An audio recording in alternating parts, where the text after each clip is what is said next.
ಆಪಾದಿತರ ವಕೀಲರು ನಿಶಾನೆ P4 ಮತ್ತು ನಿಶಾನೆ P1 ಪ್ರಕಾರ ವೈವಾಹಿಕ ಮೊಕದ್ದಮೆಯಲ್ಲಿ ಆಪಾದಿತಳು ಮಾಡಿದ ಹೇಳಿಕೆಗಳು ಪ್ರಕಟಣೆ ಮಾಡಿದಂತಾಗುವುದಿಲ್ಲವೆಂದು ನಿವೇದಿಸಿಕೊಳ್ಳುತ್ತಾ ಜೆ. ಜ್ಞಾನಕುಮಾರ್ ವಿರುದ್ಧ ಜಾಯ್ ಕಣ್ಮಣಿ ಮೊಕದ್ದಮೆಯಲ್ಲಿ ಮದ್ರಾಸ್ ಉಚ್ಚ ನ್ಯಾಯಾಲಯವು ನೀಡಿದ ತೀರ್ಪಿನ ಮೇಲೆ ಅವಲಂಬಿತರಾಗಿದ್ದು, ಅದರಲ್ಲಿ ಪ್ರತಿವಾದಿ ಪತ್ನಿಯು ಭಾರತ ದಂಡ ಸಂಹಿತೆಯ 500ನೇ ಪ್ರಕರಣದ ಅಡಿಯಲ್ಲಿ ಶಿಕ್ಷಿಸಬಹುದಾದ ಆಪಾದಿತ ಅಪರಾಧಕ್ಕಾಗಿ ತನ್ನ ಪತಿಯ ವಿರುದ್ಧ ಖಾಸಗಿ ದೂರು ದಾಖಲಿಸಿದ್ದಳು.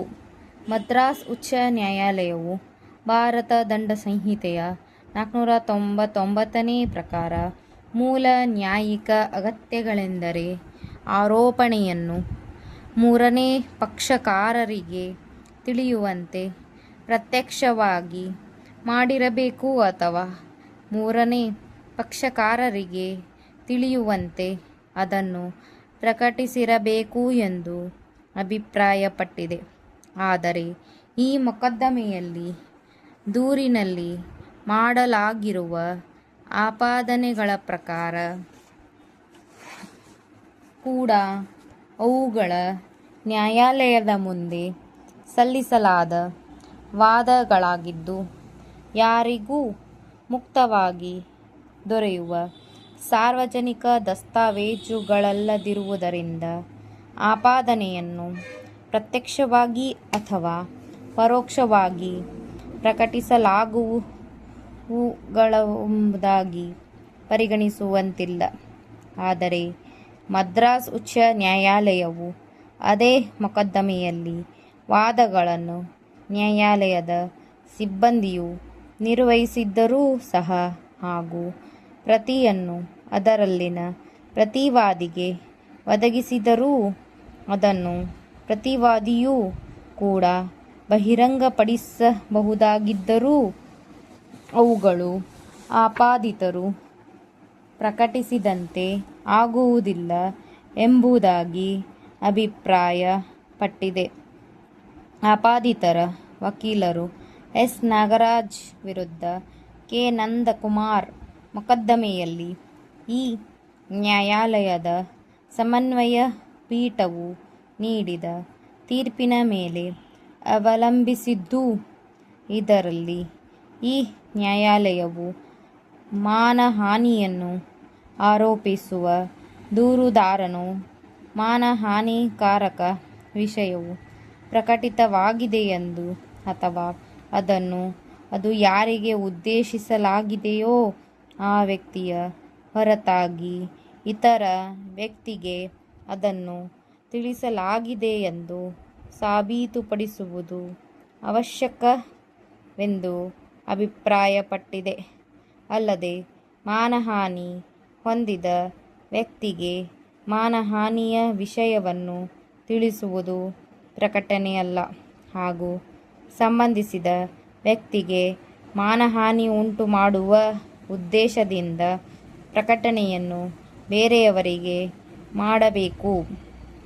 ಮಾನಹಾನಿ ಹೊಂದಿದ ವ್ಯಕ್ತಿಗೆ ಪ್ರಕಟಣೆಯು ಅವಮಾನ ಆಗಬಹುದೇ ಹೊರತು ಮಾನಹಾನಿಯಲ್ಲ.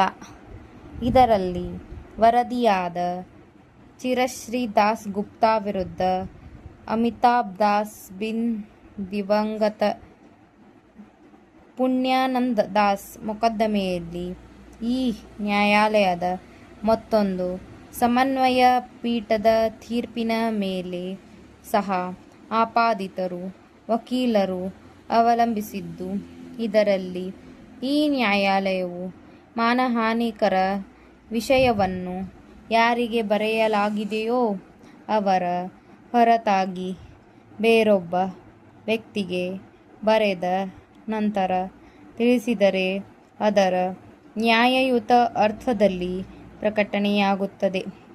ಆದುದರಿಂದ ಮಾನಹಾನಿಕರ ವಿಷಯವನ್ನು ಯಾರಿಗೆ ಬರೆಯಲಾಗಿದೆಯೋ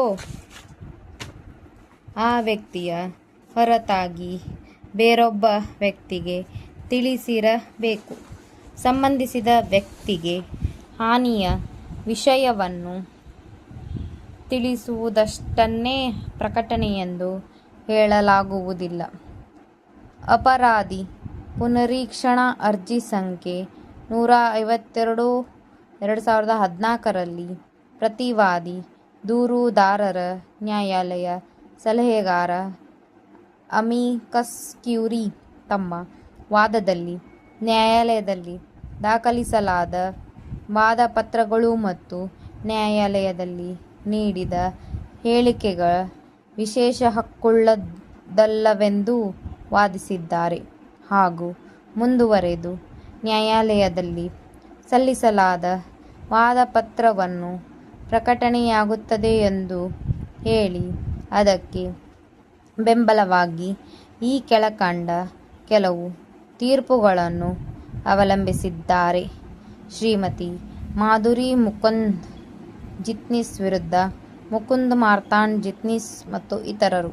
ಮೊಕದ್ದಮೆಯಲ್ಲಿ ಬಾಂಬೆ ಉಚ್ಚ ನ್ಯಾಯಾಲಯವು ನ್ಯಾಯಾಲಯದಲ್ಲಿ ದಾಖಲಿಸಿದ ವ್ಯವಹರಣೆಗಳಲ್ಲಿ ಮಾಡಲಾದ ಆರೋಪಣೆಯು ಸ್ಪಷ್ಟವಾಗಿಯೂ ಪ್ರಕಟಣೆಯಾಗುತ್ತದೆಂದು ಅಭಿಪ್ರಾಯಪಟ್ಟಿದೆ. ಮುಂದುವರೆದು ಯಾರ ವಿರುದ್ಧ ಆರೋಪಣೆ ಮಾಡಲಾಗಿದೆಯೋ ಆ ವ್ಯಕ್ತಿಯ ಬಗ್ಗೆ ಪ್ರಾಧಿಕಾರಿಗೆ ಮಾಡಿದ ಪ್ರಕಟಣೆಯನ್ನೂ ಕೂಡ ಸಮರ್ಪಕ ಪ್ರಕಟಣೆಯೆಂದು ನಿರ್ಣಯಿಸಬೇಕಾಗಿತ್ತು. ಅದು ಭಾರತ ದಂಡ ಸಂಹಿತೆಯ 499ನೇ ಪ್ರಕರಣದ ವ್ಯಾಪ್ತಿಯಲ್ಲಿ ಬರುತ್ತದೆ. ಎಂ. ಕೆ. ಪ್ರಭಾಕರನ್ ಮತ್ತು ಇತರರ ವಿರುದ್ಧ ಟಿ. ಇ. ಗಂಗಾಧರನ್ ಮತ್ತು ಇತರರು. ಮೊಕದ್ದಮೆಯಲ್ಲಿ ಕೇರಳ ಉಚ್ಚ ನ್ಯಾಯಾಲಯವು ನ್ಯಾಯಾಲಯದ ಮುಂದೆ ಸಲ್ಲಿಸಲಾದ ಲಿಖಿತ ಹೇಳಿಕೆಯಲ್ಲಿ ದೂರುದಾರರ ವಿರುದ್ಧ ಮಾನಹಾನಿಕಾರಕ ಹೇಳಿಕೆಗಳನ್ನು ಮಾಡಲಾಗಿದೆ ಎಂದು ಆಪಾದಿಸಲಾದ ವಿಷಯದಲ್ಲಿ ಕಾನೂನಿನ ನ್ಯಾಯಾಲಯದಲ್ಲಿ ಒಮ್ಮೆ ಹೇಳಿಕೆಯನ್ನು ದಾಖಲಿಸಲಾಯಿತೆಂದಲ್ಲಿ ಆ ಹೇಳಿಕೆಯನ್ನು ಪ್ರಕಟಿಸಲಾಗದೆಂದು ಪರಿಗಣಿಸಬಹುದು ಅಭಿಪ್ರಾಯಪಟ್ಟಿದೆ. ಅಂತಹ ಹೇಳಿಕೆಯಿಂದಲೇ ಮಾನಹಾನಿಕರವಾಗಿದೆ ಎಂಬುದಾದಲ್ಲಿ ಭಾರತ ದಂಡ ಸಂಹಿತೆಯ 499ನೇ ಪ್ರಕರಣದ ಯಾವುದೇ ವಿನಾಯಿತಿ ಅಡಿಯಲ್ಲಿ ಅಂತಹ ಹೇಳಿಕೆಯನ್ನು ಮಾಡುವುದನ್ನು ಸಮರ್ಥನೀಯವೆಂದು ರುಜುವಾತುಪಡಿಸುವುದು ಆಪಾದಿತರ ಕರ್ತವ್ಯವಾಗಿದೆ. ಸಂಜಯ್ ಮಿಶ್ರಾ ವಿರುದ್ಧ ಗವರ್ನಮೆಂಟ್ ಆಫ್ ಎನ್.ಸಿ.ಟಿ ಆಫ್ ಡೆಲ್ಲಿ ಮತ್ತು ಮತ್ತೊಬ್ಬರು. ಮೊಕದ್ದಮೆಯಲ್ಲಿ ದೆಹಲಿ ಉಚ್ಚ ನ್ಯಾಯಾಲಯವು ತನ್ನ ತೀರ್ಪಿನ 11 ಮತ್ತು 12ನೇ ಖಂಡಿಕೆಗಳನ್ನು ಈ ಮುಂದಿನಂತೆ ಅಭಿಪ್ರಾಯಪಟ್ಟಿದೆ.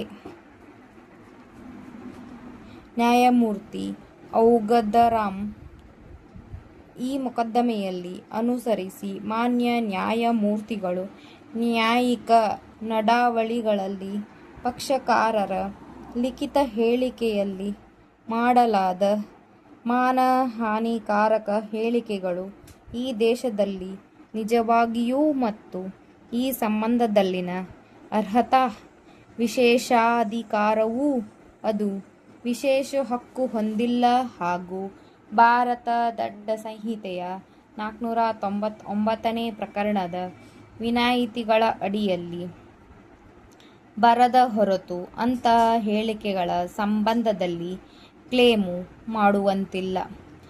ನಿರ್ವಿವಾದವಾಗಿಯೂ ಅರ್ಜಿದಾರರ ಮೊಕದ್ದಮೆಯು ಈ ಯಾವುದೇ ಅಪವಾದಗಳಲ್ಲಿ ಬರುವುದಿಲ್ಲ. ಕ್ರಿಮಿನಲ್ ಉದ್ದೇಶಗಳಿಗಾಗಿ ಪ್ರಕಟಣೆಯು ಅದು ಮಾನಹಾನಿ ಹೊಂದಿದ ವ್ಯಕ್ತಿಗೆ ಮಾತ್ರ ತಿಳಿಸುವುದನ್ನು ಒಳಗೊಳ್ಳುವುದರಿಂದ ಅದು ಸಿವಿಲ್ ಕಾನೂನಿನಲ್ಲಿ ಹೊಂದಿರುವುದಕ್ಕಿಂತ ವಿಶಾಲ ಅರ್ಥ ಹೊಂದಿರುತ್ತದೆ. ಮಾನಹಾನಿಗೊಳಗಾದ ಮಾತ್ರ ಪ್ರಕಟಣೆಯಾಗಿದ್ದರೂ ಸಹ ಅದು ಒಳಗೊಂಡ ವ್ಯಕ್ತಿಗಳ ನಡುವೆ ಉಲ್ಲಂಘನೆಯನ್ನು ಪ್ರಚೋದಿಸುವ ಎಲ್ಲ ಸಾಧ್ಯತೆ ಇರುವುದರಿಂದ ಕ್ರಿಮಿನಲ್ ಮೊಕದ್ದಮೆಗಳಲ್ಲಿ ಮಾನಹಾನಿಗೆ ಪ್ರಾಸಿಕ್ಯೂಷನ್ ಮಾಡಬಹುದು. ತಂಗವೇಲು ಚೆಟ್ಟಿಯಾರ್ ವಿರುದ್ಧ ಪೊನ್ನಮಾಳ್ ಮೊಕದ್ದಮೆಯಲ್ಲಿ ಮದ್ರಾಸ್ ಉಚ್ಚ ನ್ಯಾಯಾಲಯವು ವಾದಪತ್ರದಲ್ಲಿ ಒಳಗೊಂಡ ಮಾನಿ ಹಾನಿಕರವಾಗಿದ್ದು ನ್ಯಾಯಾಲಯದಲ್ಲಿ ಸಲ್ಲಿಸಿದುದರಿಂದ ಪ್ರಕಟಣೆಯಾಯಿತು ಎಂಬುದರಲ್ಲಿ ಅನುಮಾನ ಇಲ್ಲ ಎಂದು ಅಭಿಪ್ರಾಯ ವ್ಯಕ್ತಪಡಿಸಿದೆ.